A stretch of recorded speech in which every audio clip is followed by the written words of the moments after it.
One, two, three. Greetings. I'm Tom. I'm Galen. And yet again, this is your 15 minutes of FUME. Funny thing about last week is we had a review of the last of the August Lunacy collection already filmed, or so we thought. And it turns out it got eaten.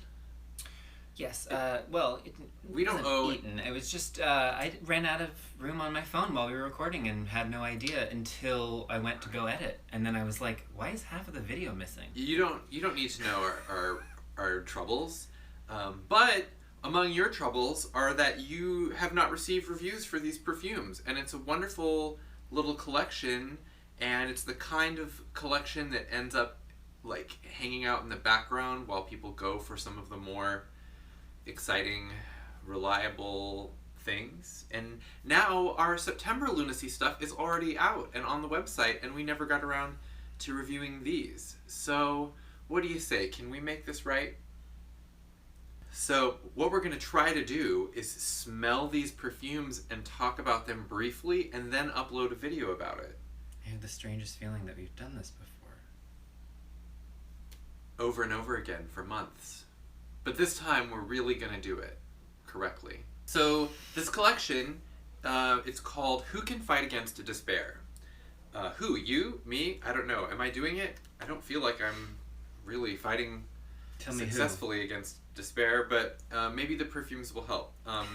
Our perfumer Elizabeth created this series as a way, she says, of capturing both the somber glow and fading light and the first golden bursts of the sun's daily renewal. It's a series about America as I see it right now in this moment, last month. Right now we are perched on a terrible precipice. Is this our slow fade into darkness, or is this the last gasp of darkness before the dawn? So what these are 4 perfumes that are inspired by different phases of like the time of day, between day and night, fading from like sunset into actual night. So we have Astronomical Twilight, Civil Twilight, Nautical Twilight, which apparently are 3 different things. I didn't know because I'm neither nautical nor civil. The first one that we're going to do them just in the order that they're listed on the site, which I believe is alphabetical. Astronomical Twilight. It says, a scent of the silence before absolute doom, or the quiet sigh exhaled on the edge of hope. Black plum, lavender, narcissus, night-blooming jasmine, lemon peel, labdanum, and white moss. So this is another one of those really intoxicating dark purple evening blends. We've had a few different ones that we've smelled over the past couple of months. There was the one in the Black Lives Matter fundraiser collection. I feel like we just did one in the tournament recently. Yeah, the purple fruits. Yes, although I have to say, this, instead of just being purple fruits, it really is that black plum. Like, it's a very particular dark plum, and I think there was one in the Rain fundraiser group that was like a dirty plum.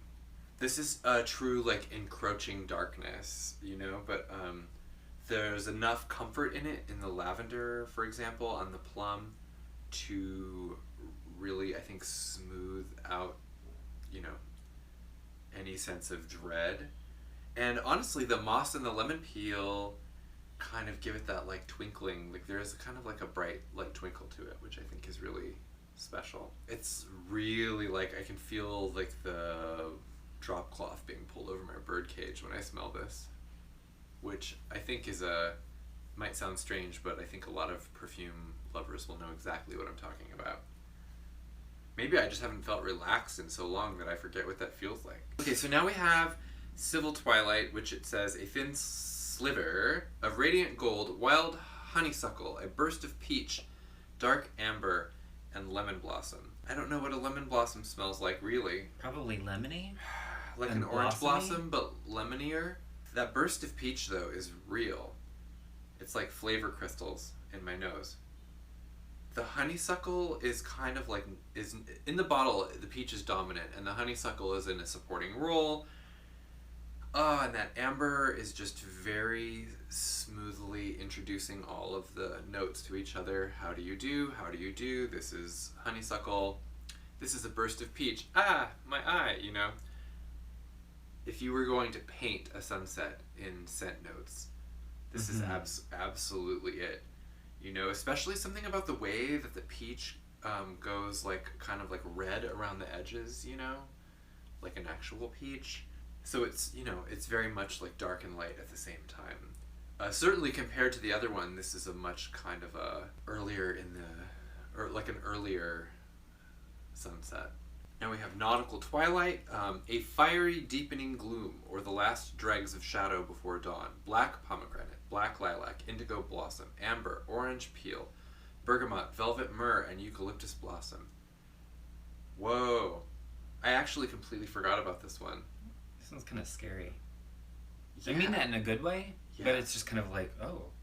It's like the darkness gathering in a strange way, just like it says in the text. But it's just so strange to read something and then smell something and the two snap together like jigsaw puzzle pieces. Right off the bat, I think I'm getting the lilac. It's not a super citrusy orange peel scent. I think that's just kind of giving a little nice, like sharp, pleasant bitter note in the background, which I think really combines well with the bergamot. I don't know what the eucalyptus blossom smells like or how strong of a eucalyptus scent they're supposed to be. So there isn't. Mostly what I'm getting is these really, really deep, dark flowers. There's a kind of coolness in it, though. I think that's the eucalyptus. Yeah. Oh, yes. It is just like, it's there. It's just like some very strange vapors in the darkness. And it's weirdly comforting, but it is unmistakably one of the darkest scents that I've smelled in a while. And I have to say, like, if the pomegranate there's not like super fruity. I recognize the note. I can sense it in there. But sometimes a lot of the fruit notes end up being really dominant in the bottle, and this is not the case. It's just kind of suppressed. And then last, but certainly not least, we have Night. Raw cacao, bourbon vetiver, red benzoin, apopanax, tobacco absolute, queen of the night, which we learned from filming last time is a kind of cactus. Oh yeah. Tuberose and inky musk. So confessions. I have been wearing this one at night before I fall asleep all week. We have like various scents that we put on before going to sleep sometimes, and this one just seemed like a particularly interestingly comforting scent. Even though it's very dry, it really has like a dry, woody kind of bite to it, right on the nose. And it's scratchy. It's a bit scratchy, but it has these beautiful swirls. Like the raw cacao, it truly is like eating like cacao nibs or something, where you're not getting like it's not a comfort food, it's not chocolatey. There's just something kind of like cool and nutty about it. It's not super tobacco-y. It's just very dark and feels like enveloping. It kind of really blots out all of the senses. Like when I'm smelling it, I really can't think of anything else. All right, on the skin. So the first one though is the Astronomical Twilight, which is the black plum, lavender, narcissus, night blooming jasmine, lemon peel, labdanum, and white moss. On the skin, the moss just opened right up on me. It reminds me a bit of Jazz Funeral. Yeah. I think I said that last time. You did. It must be true. And I said that it reminded me of Twilight from our general catalog. Yeah. Which, go figure. Yeah, right? Because that one's a lavender, honeysuckle, jasmine. So it just reminds me of like walking around LA right after the sun has set. Because we have a lot of jasmine and honeysuckle here. And citrus. Yes, and so it just kind of wafts. Or it did. Now it's just fire smoke. Yeah.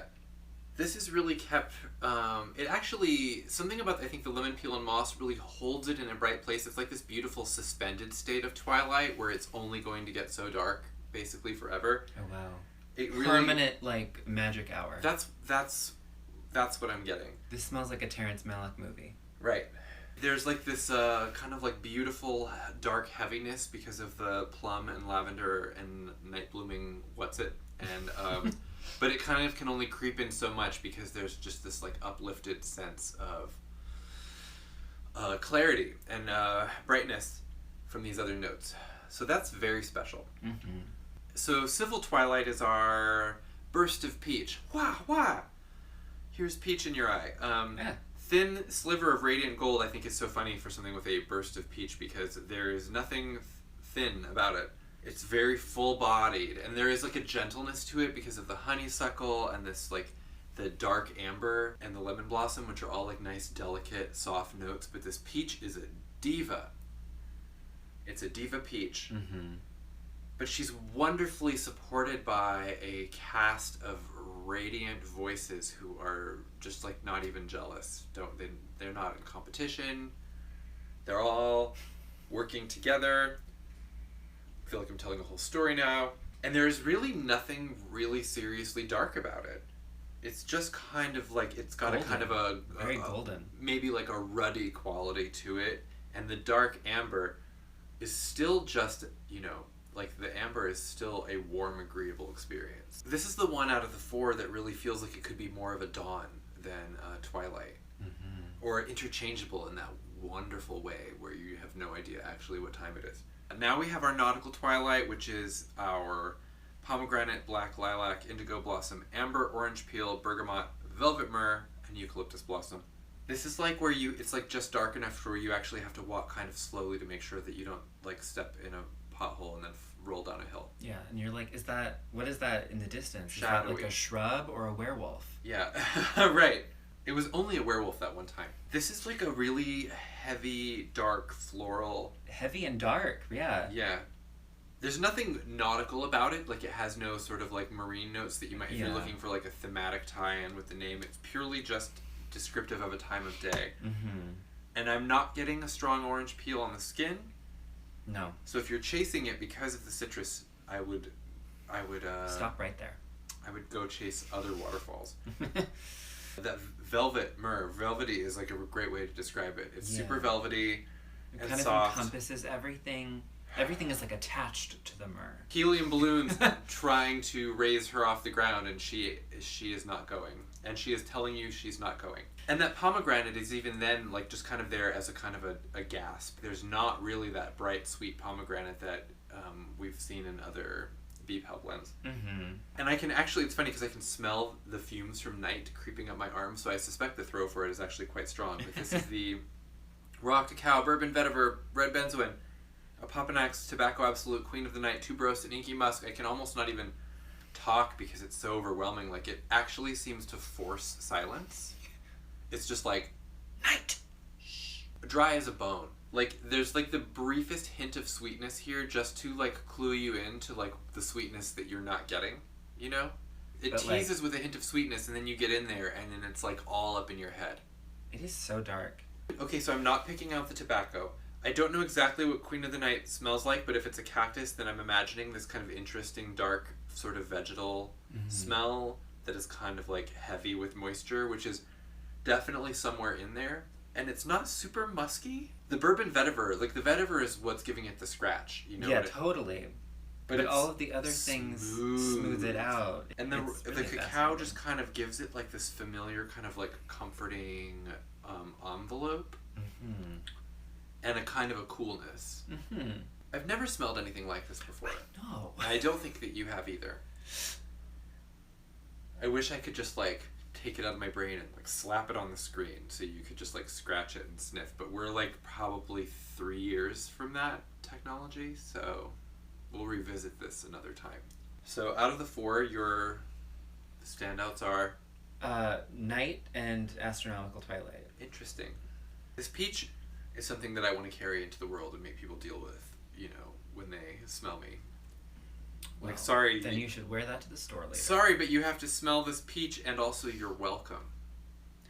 And then the night, truly, like, I can't say that it's fully comforting, but it's kind of like my brand of comforting, which is like, you know, it soothes its own disquietness, you know? Mm-hmm. It like raises questions and then like smothers them. All right, well, we did it, and if this records and you're watching it, it means that no one can say we didn't do it. So we're going to be filming more Tournament of Underdogs this week, and God, we have these Sadie Doyle scents to review, and we have all these new lunacy things, so I guess you'll be hearing from us, and we will all pursue the great struggle of smelling all of the perfumes together. Until next time,